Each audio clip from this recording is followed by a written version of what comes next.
जे मार्क्स टाकता आहे त्यामध्ये 10वीचे ते व्यवस्थित टाका, कारण तुमचं सिलेक्शन हे रद्द होऊ शकते। कुठल्या जिल्ह्यामध्ये तुम्ही फॉर्म भरायला पाहिजे किंवा ट्रान्सफर 3 वर्षामध्ये घेऊ शकता। मुलींसाठी तर खूपच चांगली अपॉर्च्युनिटी आहे। ते 6 वेटिंग लिस्ट लागतात, त्याच्यामुळे 5-6 तुम्हाला मी जिल्हे सांगितले त्यानुसार तुम्ही फॉर्म भरू शकता। जिल्हा निवडीला अतिशय जास्त महत्त्व आहे।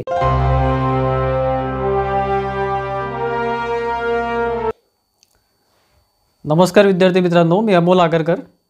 आजच्या व्हिडिओमध्ये आपण ॲक्च्युली बघणार आहोत की GDS भरती 2025 म्हणजे पोस्ट ऑफिस जी सेंट्रल गव्हर्नमेंट जॉब आहे त्याच्यामध्ये GDS म्हणजे ग्रामीण डाक सेवक, BPM म्हणजे ब्रांच पोस्ट मास्टर आणि ABPM म्हणजे असिस्टंट ब्रांच पोस्ट मास्टरच्या वॅकन्सी आलेल्या आहे। दरवर्षी या वॅकन्सी येत असतात, त्यामध्ये खूप मोठ्या प्रमाणात भरती होत असते। यावर्षी 21,000 प्लस जागा या ऑल ओव्हर इंडियामध्ये आहेत आणि महाराष्ट्रामध्ये 1490 वॅकन्सीज आहे। मागच्या व्हिडिओमध्ये आपण डिटेल सांगितलेलं आहे की त्यामध्ये जे काही जॉब प्रोफाईल आहे किंवा काय तुम्हाला काम करावं लागेल किंवा बाकीचे इन्स्ट्रक्शन आहे, लिमिट वगैरे सगळं, आणि फक्त 10वी बेसवर ही पोस्ट असते। म्हणजे फक्त तुमचं 10वी जरी झालं असेल आणि त्याचं पर्सेंटेज त्यानुसार तुमची मेरिट लिस्ट लागते। फॉर्म सबमिशन सध्या सुरू आहे। 3 मार्चपर्यंत हे फॉर्म सबमिशन चालणार आहे आणि त्यामध्ये तुम्ही फॉर्म बऱ्याच विद्यार्थ्यांनी भरलेले आहेत। मला कमेंटसुद्धा आलेले आहे विद्यार्थी मित्रांचे, आणि काही विद्यार्थी मित्र आता काही दिवसामध्ये फॉर्म भरणार आहे। फॉर्म भरताना कुठल्याही प्रकारची चूक करू नका। स्पेशली तुम्ही जे मार्क्स टाकता आहे त्यामध्ये 10वीचे ते व्यवस्थित टाका, कारण त्या बेसिसवर सिलेक्शन आहे। एक जरी मार्क तुमचा इकडे तिकडे झाला किंवा 1% चुकून जर टाकण्यात आला कमी जास्त, तर तुमचं सिलेक्शन हे रद्द होऊ शकते, कारण 10वीच्या मेरिट लिस्टवर किंवा 10वीच्या बेसवर हे सिलेक्शन आहे। सिलेक्शन म्हणजे मेरिट लिस्ट लागते आणि त्यानंतर तुम्हाला डॉक्युमेंट व्हेरिफिकेशनसाठी तुमच्या जिल्ह्यामध्ये बोलावण्यात येते। फॉर्म भरताना तुम्हाला डिव्हिजन विचारण्यात येते। तुम्ही जे डिव्हिजन सिलेक्ट कराल, फॉर एक्झाम्पल एखादा जिल्हा आहे, फॉर एक्झाम्पल पुणे आहे, तर पुणे जिल्हा सिलेक्ट केला तर पुणे जिल्ह्यामध्ये तुम्हाला एखादा तालुका, एखादा ग्रामीण भाग, कुठलंही तुम्ही गाव टाकू शकता जिथे वॅकन्सी आहे तिथे।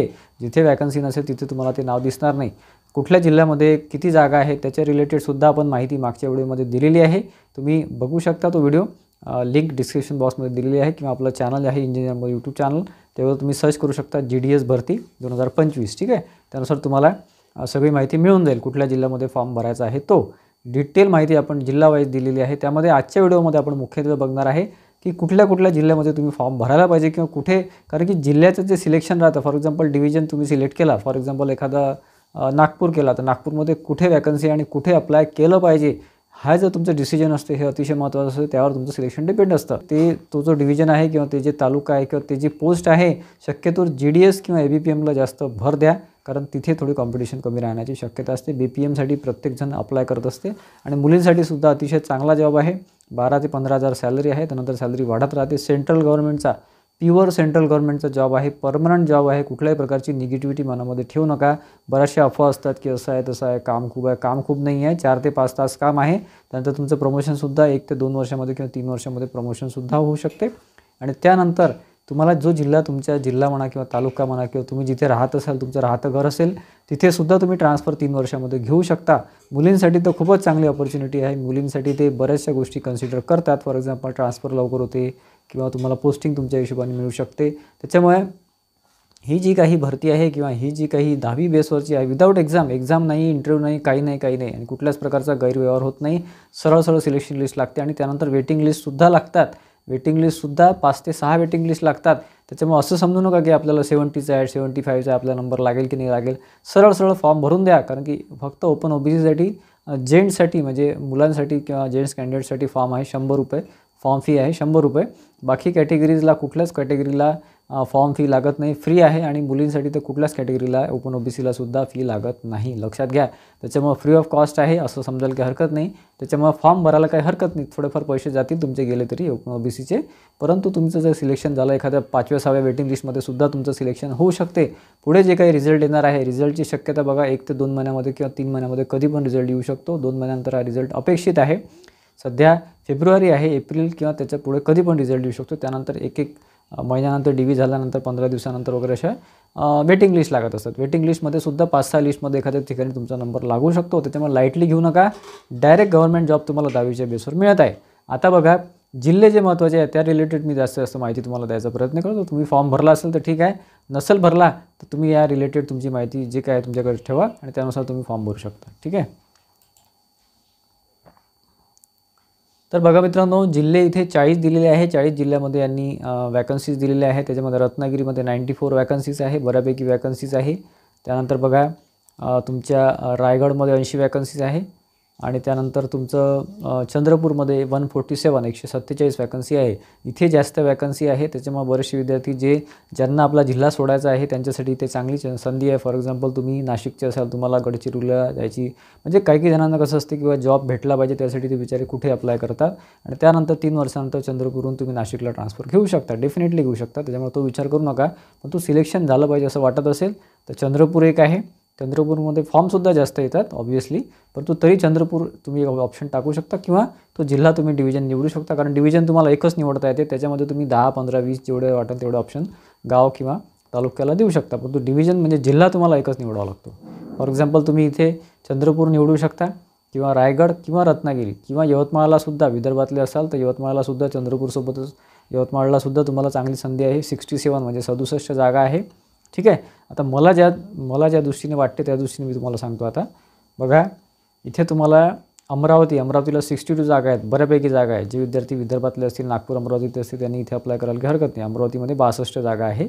त्यानंतर बघा चंद्रपूर सोडायचंच नाही. ज्यांना असं वाटत असेल की बा चंद्रपूरला आपली जायची तयारी आहे, कुठेही पोस्टिंग मिळायची तयारी आहे, त्यांनी चंद्रपूरच घ्या. चंद्रपूरमध्ये कुठेतरी अप्लाय करा. तुमच्या याच्यानुसार तुम्ही प्रिफरन्स 1 नंबर, 2 नंबर, 3 नंबर असे 5 ते 10 प्रिफरन्स तुम्ही आरामात देऊ शकता. त्याच्यावरसुद्धा तुम्ही देऊ शकता, पण तो जिल्हा तुम्हाला एकच निवडायचा असतो. ठीक आहे.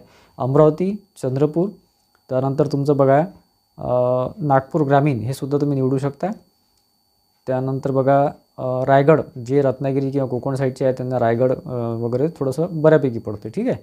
त्यानंतर वर्धेलासुद्धा 50 जागा आहे, यवतमाळला 67 जागा आहे.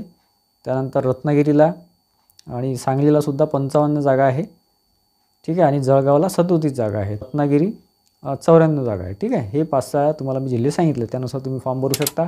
जिल्हा निवडीला अतिशय जास्त महत्त्व आहे. एखाद्या जिल्ह्याचा फॉर एक्झाम्पल रत्नागिरीचा कट ऑफ हा थोडासा कमी लागू शकतो किंवा चंद्रपूरचा हा कदाचित जास्तसुद्धा लागू शकतो, जास्त ॲप्लिकेशन आले तर, किंवा मग अकोल्यामध्ये सुद्धा थोडा कमी लागू शकतो, कुठेही कमी लागू शकतो. त्याच्यामुळे हे डिसिजन तुम्हाला घ्यायचं आहे.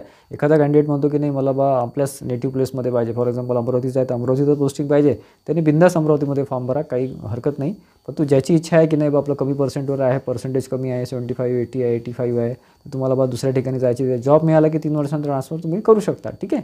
त्यामुळे तशा हिशोबाने तुमचं प्लॅनिंग तुमचं असलं पाहिजे. ठीक आहे. आणि निगेटिव्ह गोष्टींपासून दूर राहा. बरेचसे विद्यार्थी किंवा बरेचसे आधी अप्लाय केलेले असतात किंवा खूप जास्त पर्सेंटेज पाहिजे असं तसं हे ते गोष्टी असं नाही आहे. पर्सेंटेज पाहिजेच असतात, पण तो एखादा लक फॅक्टरसुद्धा असते. 5-6 वेटिंग लिस्टमध्ये कुठेतरी तुमचा एखादा नंबर येतो, कारण पहिल्या लिस्टमधले बरेचसे विद्यार्थी ॲब्सेंट असतात, बरेचसे विद्यार्थ्यांचं सिलेक्शनच होत नाही किंवा ते रिजेक्टच होतात. त्याच्यामुळे तुम्हाला 2nd, 3rd, 4th, 5th, 6th, 7th 6-7 list लागतात. त्याच्यामुळे कुठेतरी एखाद्या ठिकाणी तुमच्या पर्सेंटेजवर तुमचं सिलेक्शन होऊ शकते.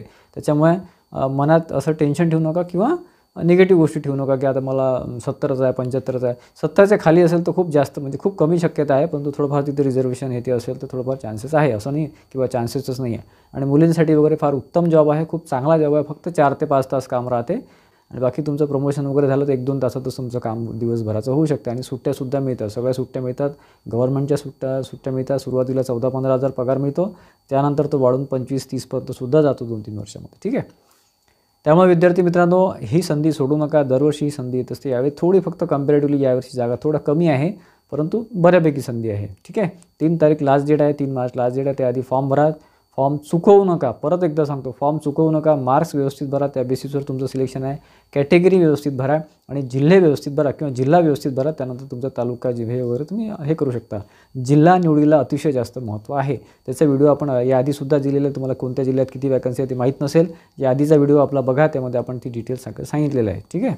इंजिनियर अमोल GDS असं जरी तुम्ही सर्च केलं यूट्यूबवर तरी तुम्हाला सगळी माहिती मिळून जाईल. ठीक आहे. आशा करतो की बऱ्यापैकी थोडीफार इन्फॉर्मेशन द्यायचा मी तुम्हाला आजच्या व्हिडिओमध्ये प्रयत्न केलेला आहे. व्हिडिओ आवडला असेल तर प्लीज व्हिडिओला लाईक करा आणि जास्तीत जास्त विद्यार्थ्यांमध्ये शेअर करा आणि प्लस आपल्या चॅनलला सबस्क्राईब केलं नसेल इंजिनियर अमोल यूट्यूब चॅनलला तर सबस्क्राईब करून ठेवा. पुढे जे काही रिझल्ट आहे किंवा जे काही अपडेट्स आहे वेटिंग लिस्टचे वगैरे ते सगळं आपल्या व्हिडिओतून तुम्हाला माहिती पडेल. धन्यवाद मित्रांनो.